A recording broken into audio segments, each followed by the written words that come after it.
তো হ্যালো বন্ধুরা, আসসালামু আলাইকুম। আপনি কি ফেসবুকে কন্টেন্ট ক্রিয়েট করার জন্য চিন্তা ভাবনা করতেছেন যে আমি কিভাবে ফেসবুকে দ্রুত খুবই কম সময়ে আমি ফেসবুকে গ্রো করব বা ফেসবুকে একটা ভালো পর্যায়ে চলে যাব?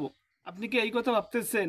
এবং আপনি মনে মনে ভাবতেছেন যে কী রকম ভিডিও আমি ফেসবুকে বানালে খুব দ্রুত আমি ফেসবুকে ভাইরাল হব, যে কোন টাইপের ভিডিও আপনি বানাবেন।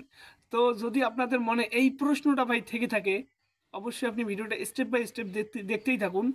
আমি কোনো কিছু বলবো না যে ভাই আমাকে ফলো করুন, বা আমি যে কথাগুলো বলবো, আমি যে ভিডিও বানাতে বলবো এরকম ভিডিও বানান, আপনি এক মাসের ভিতর আপনি ভাইরাল হয়ে যাবেন, এমনটা কিন্তু না।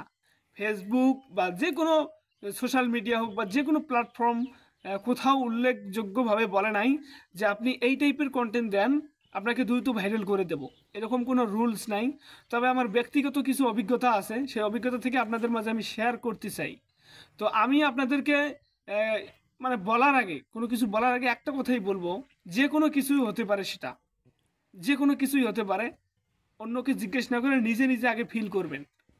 আপনি নিজে নিজে ফিল করবেন। আপনি যখন ফেসবুকে ঢোকেন বা কোনো রিলস দেখতে শুরু করেন, আমি 10টা রিলসের হিসাব করি, 10টা রিলসের মধ্যে আপনি কিন্তু 2টা রিলস 2বার রিপিট করেন, বা আরও একবার দেখেন, বা আশেপাশে যদি বন্ধু বান্ধব থাকে তাদেরকে বলেন, এ বন্ধু দেখ এটা এরকম কেন রে, কেন বলেন, আপনি বলেন তো, বোঝেন বিষয়টা, ভালো করে বোঝেন।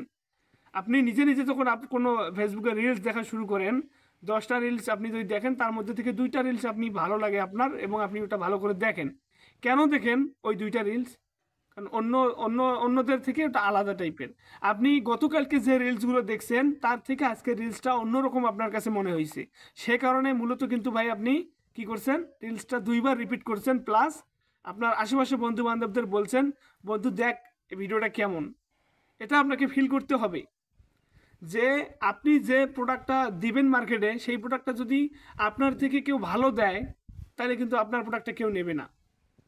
ঠিক আছে, আমি কি আপনাদেরকে বুঝাইতে পেরেছি যে আপনাকে ফেসবুকে এমনভাবে কাজ করতে হবে যাতে আপনি নিউ, মানে আপনি নতুন, ফেসবুকে যে কন্টেন্টগুলো দিচ্ছেন আপনি নতুনভাবে দিচ্ছেন। হতে পারে এখন তো ভাই নতুন নতুনভাবে তো আসা সম্ভবই না, কারণ অনেক কন্টেন্ট ক্রিয়েটর হয়ে গেছে, সবাই কোনো না টপিকের উপর কাজ করে। আপনি কিভাবে খুঁজে বের করবেন? আপনাকে খুঁজতে হবে না, আপনার ভিতরে যে স্কিলটুকু আছে। হতে পারে, আমি একটা এক্সাম্পল দেই, যে থটস অফ বিল্লাল যেরকম কন্টেন্টগুলো বানায় ছন্দে ছন্দে, আপনিও হতে পারে এরকম বানান, কিন্তু ওর থেকে একটু আলাদা টাইপের আপনাকে তৈরি করতে হবে কন্টেন্টগুলো। মানে থটস অফ বিল্লাল যেভাবে বলে আপনাকে ওভাবে বলা যাবে না। যদি থটস অফ বিল্লালের মতো আপনিও বলেন, তাহলে কিন্তু আপনার ভিডিও কেউ খাবে না, বলবে যে দূর এইসব কি, এলে পাগল ছাগল, থটস অফ বিল্লাল কপি করে। কেন দেখবে না জানেন? কারণ আপনার আগে কিন্তু থটস অফ বিল্লালের ভিডিওটা 20 মিলিয়ন ভিউজ হয়ে গেছে, প্রায় অনেক অসংখ্য মানুষ দেখছে। তো ওই 20 মিলিয়ন ভিউজের যে মানুষগুলো ছিল, তাদের সামনে যদি আপনার ভিডিওটা যায়, তারা কিন্তু কখনোই দেখবে না। কিন্তু যদি সেম ক্যাটাগরিতে আপনি যদি থটস অফ বিলালের চাইতে একটু চেঞ্জ করেন, একটু আলাদা টাইপের হন, একটু ভিন্ন টাইপের হন, তাইলে আমি গ্যারান্টি দিচ্ছি আপনার ভিডিওটা অবশ্যই দেখতে হবে। কেননা ওই অডিয়েন্সটা মনে মনে বলবে, কিরে থটস অফ বিলাল এরকম করে ভিডিও বানায়, এ এ অন্যরকম করে বানাচ্ছে, এটা কেমনে করতেছে, এরকম মানে তাদের একটা ভিতরে ফিল করবে আর কি, করার পর আপনার ভিডিওটা দেখবে। আর একটা কথা আপনাদেরকে বলবো, ফেসবুকে যদি আপনি নতুনভাবে কাজ করতেই চান, আপনাকে একটা নিশের উপর থাকতে হবে।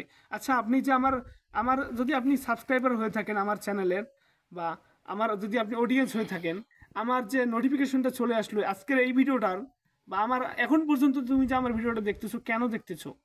তুমি অবশ্যই জানো আমি সাজেদুল, আমার যে সাজেদুল এফবি টেকনোলজি চ্যানেলে শুধু ফেসবুক রিলেটেড আমি কন্টেন্ট দেই, আমি কিন্তু কোনো ইউটিউব রিলেটেড কন্টেন্ট দেই না। যেহেতু তুমি ফেসবুক কন্টেন্ট ক্রিয়েটর, সেহেতু আমার চ্যানেলের ভিডিও আসা মাত্রই তুমি কিন্তু বুঝতে পারো না, হয়তো ফেসবুকের কোনো না কোনো বিষয় নিয়ে সে কথা বলবে, আমি এই কথাগুলো শুনবো। তো এইটাই হচ্ছে ভাইয়া মেন জিনিস, আপনাকে নিশ নিশ বুঝতে হবে। নিশ বলতে তুমি যে কোনো একটা ক্যাটাগরিতে ভিডিও বানাবা।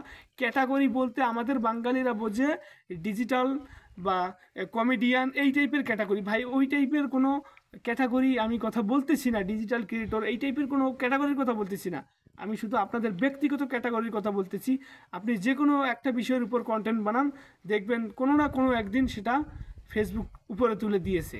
হয়তো প্রাথমিক অবস্থায় আপনি যদি নিজস্ব ব্যক্তিগত স্কিল দিয়ে কাজ করেন, প্রাথমিক অবস্থায় আপনার ভিউজ হবে না, কিন্তু কোনো না কোনো এক সময় দেখবেন আপনার অবশ্যই ভিউজ হবে। তো এই ছিল আজকের আমার যে সংক্ষিপ্ত আকারের যে আপনাদের ধারণা দেওয়ার তা আমি দিয়েই দিলাম। যদি আপনি মনে করেন যে ফেসবুকের সকল আপডেটগুলো সবার আগে পেতে চান, তাহলে আমার চ্যানেলটা আপনি চাইলে কিন্তু সাবস্ক্রাইব করে রাখতে পারেন। কারণ ভাই আমি সবসময় সত্য কথা বলি, কাউকে আশা দেই না আমি, ঠিক আছে? আমি যেটা বাস্তবতা ওইটাই বলি। ভালো লাগলে আপনি সাবস্ক্রাইব করতেও পারেন। ওকে, আল্লাহ হাফেজ।